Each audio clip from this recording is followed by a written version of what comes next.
Hi guys! Today gagawa naman tayo ng chocolate roll cake.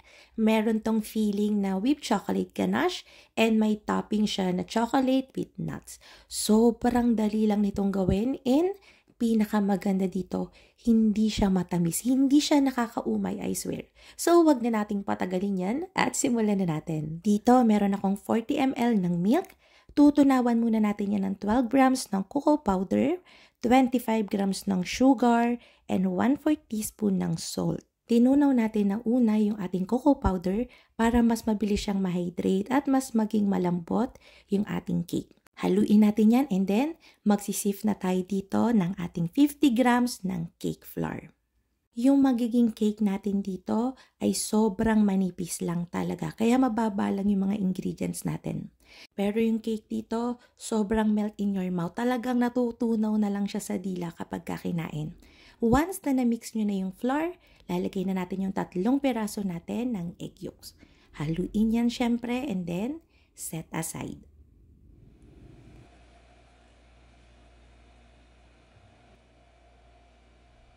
Sa another bowl, maglalagay tayo ng 3 pirasong egg whites. Lalagay na natin dyan yung 50 grams natin ng sugar and 1/4 teaspoon ng baking powder. Imimix natin to until maabot niya yung medium stiff peak. So yan, mix lang natin yan and kapag kaganyan na, glossy pa yung ating meringue, okay na yan. Dahil maunti lang naman to, isang fold na lang yung gagawin natin since, again, maunti lang talaga to, madali lang. Chocolate roulade, Swiss roll o kaya jelly roll, iisa lang yon. Ito lang din yun. So, kagandahan sa mga ganitong cake, madali lang talaga siyang i-prepare again. Kaya mapapansin nyo, yung mga recipes ko, laging nakaganito. Kasi nga, mabilis lang siyang i-bake. Ito, kapag katapos natin siyang i-tray, i-bake lang natin to sa 150 degrees Celsius for 8 minutes. Pagka sa ibang oven siguro, aabot siya ng 12 minutes. Pero, mabilis lang talaga siya. Mabilis lang siyang palamigin. So, less hassle. Once na na-fold na natin yan, meron ako ditong 12 by 18 na rectangular pan. Kung wala kayo nito, magkakaigi rin to sa 12 by 16. So, dahil kakaunti yung ating butter, ile-level ko lang yan, ikakalat ko lang siya. And then, once na nakalat ko, aalug-alugin ko lang yan para talagang mapantay siya. Since manipis ito, kapag binake natin to na ang ibang part ay manipis, so matutusta yun. So pagka ni-roll natin, mababasag. So make sure na ito ay pantay. I-bake natin to sa 150 degrees Celsius. Sa oven ko, umabot lang siya ng 8 minutes. So malalaman nyo na well done na siya kapag kainahon nyo and pagka hinipo nyo yung center ay firm na. Hindi na siya parang butter pa. Ganyan. After natin siyang ahunin, tanggalin na natin siya dun sa baking pan, ilipat natin sa ibang baking pan na hindi mainit, and then pabayaan muna natin siyang lumamig. Makikita nyo dito na sobrang manipis lang siya, pero malambot. Kapag lumamig na siya, tsaka pa lang natin siya i-roll. So yan, medyo mahigpit yung pag-roll natin sa una, para kapag ni-roll natin siya ng may feeling na, so mahigpit pa din. After nyan, lagay lang natin yan dyan sa tabi, huwag nyo na siyang ilagay sa chiller. So, dito, meron akong 200 grams ng milk chocolate. Intense dark chocolate talaga yung ginagamit ko dito. Kaya lang wala na akong mahanap na out of stock. 160 grams lang. Pagka intense dark ng Van Houten gagamitin natin. Pero since wala nga ako, so 200 grams ng milk chocolate yung ginamit ko.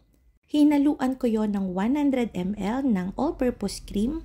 Pwede rin ng whipping cream. So, iminelt ko lang together yon sa microwave until halos matunaw na siya. Kung may nakikita pa akong buo-buong maliliit, okay na yon. Matutunaw na yon sa paghahalo.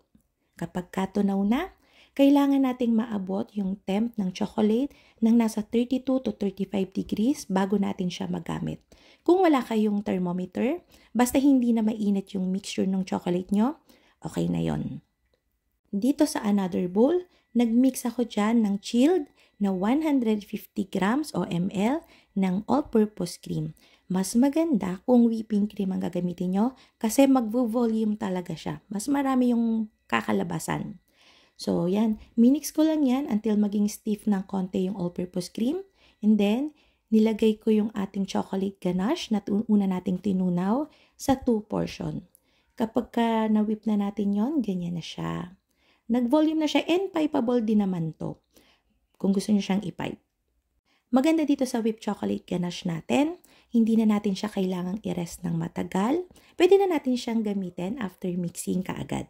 So now, i-unroll na natin yung ating chocolate roll cake. Dahil manipis to, dapat dahan-dahan lang para hindi masira yung ating roll cake. So madali lang naman yun, basta dahan-dahan lang, hindi yan mapupunit.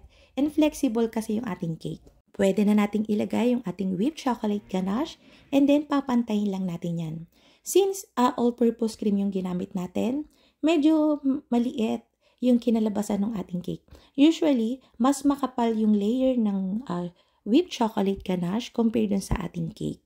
Pagka ginagawa ko tong recipes na to. So, in-roll lang natin yan and kailangan natin to ng frozen. Ilalagay ko to sa freezer for 2 hours. Kailangan talaga matigas na siya bago natin gawin itong next step.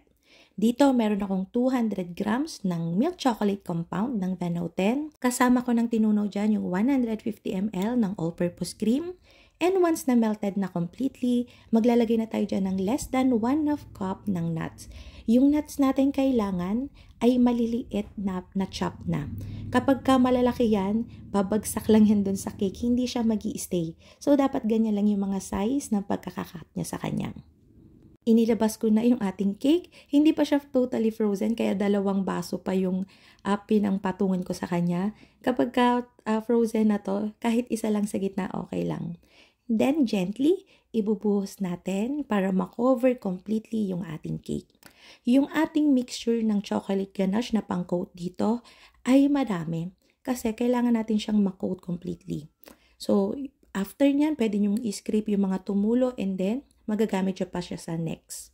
Ang dahilan kung bakit kailangan natin na frozen yung ating cake because kung hindi yan malamig, napakamanipis or hindi talaga yan kakapitan ng chocolate ganache at all. Babagsak lang yung nuts, babagsak lang yung chocolate. So, di ba pagka malamig yung surface na pinagpatungan ng chocolate, kumakapit siya. So, kailangan frozen yung ating cake para kapitan siya ng maraming coating. At mag-set siya kaagad, di ba? So, ito na yung ating chocolate roulade. Ang ganda, di ba? So, ayun na nga mga kalutong tinapay. Sana'y nagustuhan niyo yung ating video for today. Magkita-kita tayong muli. Ito pang mali ang lutong tinapay. Bye-bye! Try nyo to. Promise, hindi kayo magsisisi. Sobrang sarap. Yun lang. Bye-bye!